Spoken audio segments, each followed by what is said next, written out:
Hello mga kaibigan, ako ay nagluto na naman ngayon ng aming pagkain.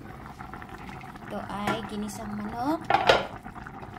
Ayan, halo-haloan lang natin. Ginisa ko yan ng sibuyas, bawang at saka maraming kamatis. Ayan, kaya ang kulay ay parang orange dahil sa kamatis. Ayan, ano lang, parang probinsya lang. Ganun lang luto natin sa atin. Tapos ito ang aking gulay. Ito ay hiwa-hiwa galing sa broccoli. Ito ang aking carrots at saka yung sili na pidada. Pidada kung sa Ilonggo. Ayan, red pepper ba? Ayan. Halo na natin yan. Haluin lang, sabay-sabay. Kasi pareho lang naman yan sila maluto. Sabay maluto. Ayan.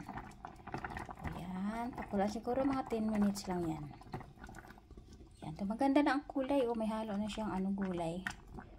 Yan ang ating manok na ginisa, nahaluan ng gulay. Yan. Tapos pakuluan natin. Takpan muna natin. Tapos pakuluan ng 10 minutes. Ayan. Haluan ko din ang broccoli. Ito yung aking broccoli. Pinakuluan ko na kasi para yung kulay ng broccoli hindi magputla. Ayan, parang kulay green pa rin. Yan, malambot na yung natin. Malambot na yung carrots. Ayan, pwede na yan.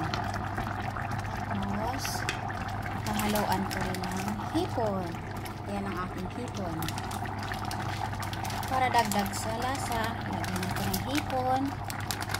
Ayan. Mabukas ha. Ayan, nahaluan ko ng hipon para masarap. O, ayan. Ayan, dagdag kulay, may hipon. Tapos yung hipon na yan, luto na eh. Binili ko na naluto na. Kaya isang kulo na lang yan. Tapos, ihalo natin ang ating broccoli. Ayan. O, diba? Manok na may gulay. Tsaka asin at tsaka cubes. Alam nyo na kung anong klaseng cubes ang hinahalo natin para pang palasa. Ayan. Tapos may asin, tapos paminta na durog. Ayan.